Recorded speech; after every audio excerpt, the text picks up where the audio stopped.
नमस्कार दोस्तों, ALDHRU academy में आपका बहुत बहुत स्वागत है। मैं हूं आपका दोस्त और एजुकेटर और आज हम VMOU कोटा के जून 2026 एग्जाम्स के लिए PS05 यानी राजनीतिक सिद्धांत एवं चिंतन के सबसे महत्वपूर्ण, जी हां, सबसे महत्वपूर्ण 20 प्रश्नों को कवर करने वाले हैं। ये वो सवाल हैं जो आपको सेक्शन A में पूरे 2 मार्क्स दिलाएंगे। तोकमर कस लीजिए क्योंकि आज की क्लास में हम हर कॉन्सेप्ट को बिल्कुल आसान भाषा में समझेंगे और आपके 75% से ज्यादा मार्क्स पक्के करेंगे। चलिए शुरू करते हैं। तो दोस्तों, हमारा पहला सवाल है बहुसंस्कृतिवाद से आप क्या समझते हैं?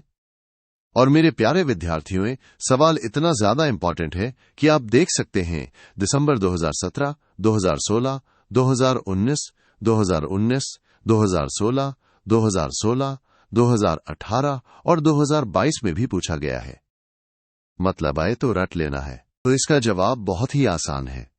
बहुसंस्कृतिवाद का सीधा सा मतलब है कि एक ही समाज में अलग अलग संस्कृतियों का एक साथ रहना और एक दूसरे का सम्मान करना।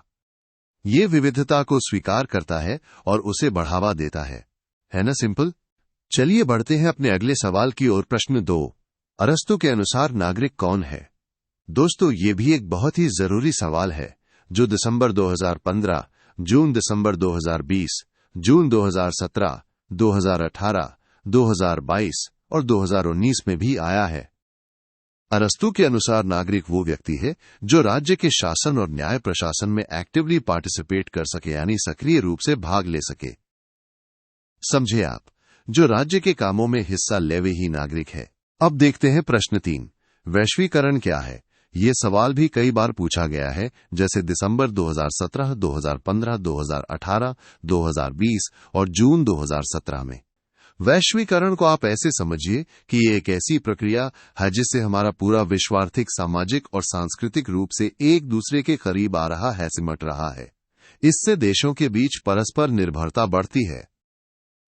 अगला प्रश्न है प्रश्न 4, लोकतंत्र की सफलता के लिए आवश्यक शर्तें क्या हैं? दोस्तों, ये सवाल भी दिसंबर 2015, 2016, 2023 और 2022 में रिपीट हुआ है। लोकतंत्र की सफलता के लिए कुछ बातें बहुत जरूरी हैं, जैसे लोकतांत्रिक भावना, जनता की जागरूकता, आपस में सहयोग, सहिष्णुता और एक जागरूक लोकमत।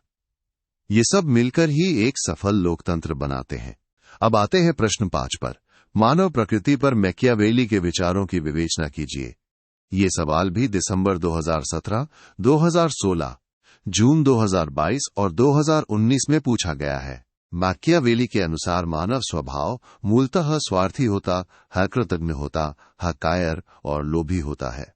वो हमेशा अपने आत्महित से ही प्रेरित होता है। मतलब मैकियावेली ने इंसान को थोड़ा नेगेटिव तरीके से देखा है। दोस्तों, 75% जोड़ मार्क्स पक्के करने के लिए इस पूरी PDF गाइड को अभी डाउनलोड करें। डायरेक्ट लिंक नीचे डिस्क्रिप्शन बॉक्स में दिया गया है।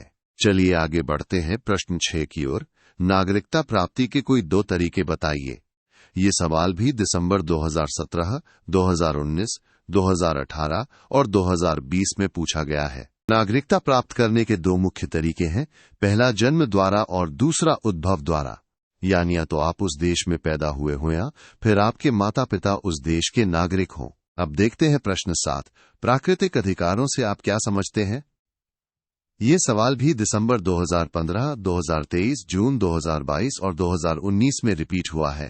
प्राकृतिक अधिकार वो जन्मजात अधिकार होते हैं जो व्यक्ति को प्रकृति से मिलते हैं। ये उसके व्यक्तित्व के विकास के लिए बहुत ही जरूरी और स्वाभाविक होते हैं।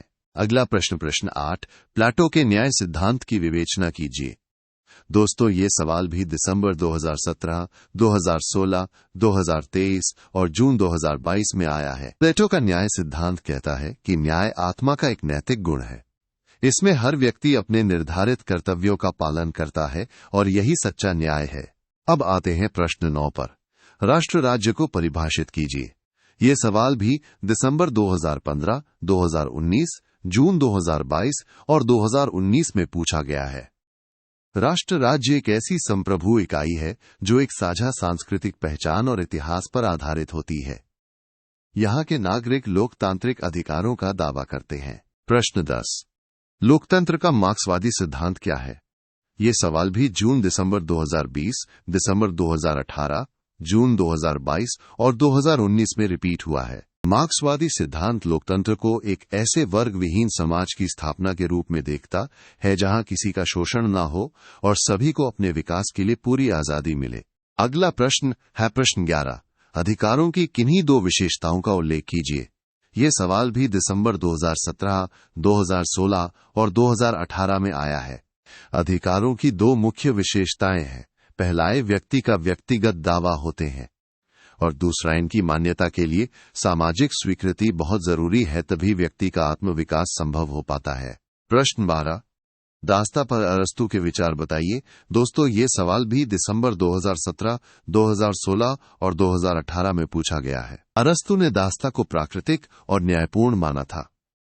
वो इसे परिवार की संपत्ति का हिस्सा मानते थे और कहते थे कि ये स्वामी और दास दोनों के लिए हितकारी है। अब देखते हैं प्रश्न 13। मार्क्स के राजनीतिक चिंतन की सीमाओं, आलोचनाओं का उल्लेख कीजिए। ये सवाल भी दिसंबर 2015, 2016 और जून दिसंबर 2020 में रिपीट हुआ है। मार्क्स के चिंतन की कुछ सीमाएं हैं, जैसे वो आर्थिक नियतिवाद पर बहुत ज्यादा बल देते हैं, वर्ग संघर्ष को ही एकमात्र आधार मानते हैं और राज्य को केवल शोषण का यंत्र समझते हैं। अगला प्रश्न है प्रश्न 14। राजनीति को परिभाषित कीजिए। ये सवाल भी दिसंबर 2015, जून 2017 और 2018 में आया है। राजनीति एक सामूहिक गतिविधि है जिसके जरिए लोग उन नियमों को बनाते हैं, बदलते हैं या बचाते हैं जिनके अंतर्गत वे रहते हैं। ये समाज को चलाने का एक तरीका है। प्रश्न 15। लॉक के अनुसार किन्हीं दो प्राकृतिक अधिकारों का उल्लेख कीजिए। ये सवाल भी दिसंबर 2019, 2020 और जून 2016 में पूछा गया है।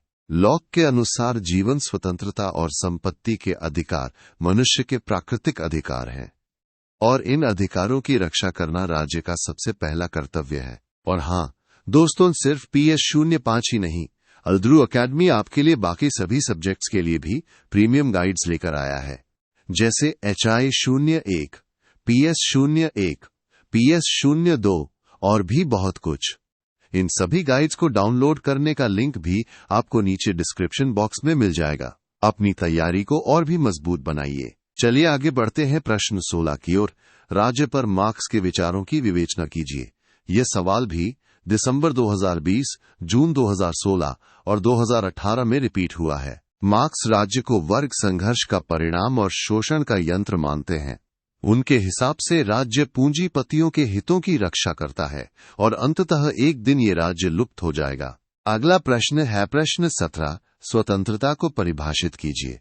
ये सवाल भी जून दिसंबर 2020, जून 2023 और 2018 में पूछा गया है।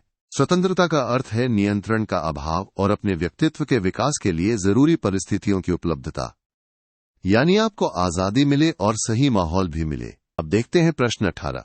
यूनानी नगर राज्य से आप क्या समझते हैं? ये सवाल भी जून 2016, 2017 और 2018 में आया है। यूनानी नगर राज्य, जिसे पोलिस भी कहते थे, एक छोटा और स्वायत्त राज्य होता था। यहां नागरिकों की भागीदारी सीमित थी, लेकिन ये उस समय के समाज का एक महत्वपूर्ण हिस्सा था। प्रश्न 19। रिपब्लिक का लेखक कौन है?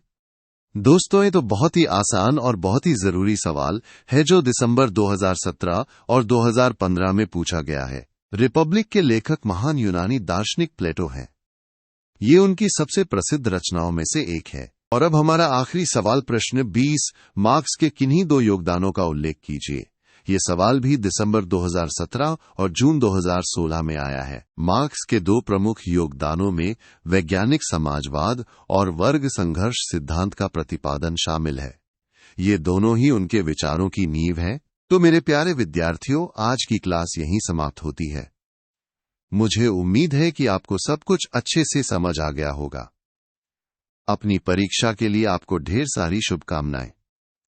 याद रखिए, मेहनत का फल सफलता है। इस वीडियो को लाइक करना, शेयर करना और हमारे चैनल को सब्सक्राइब करना बिल्कुल मत भूलना। और हाँ, डिस्क्रिप्शन बॉक्स जरूर चेक करना। Best of luck.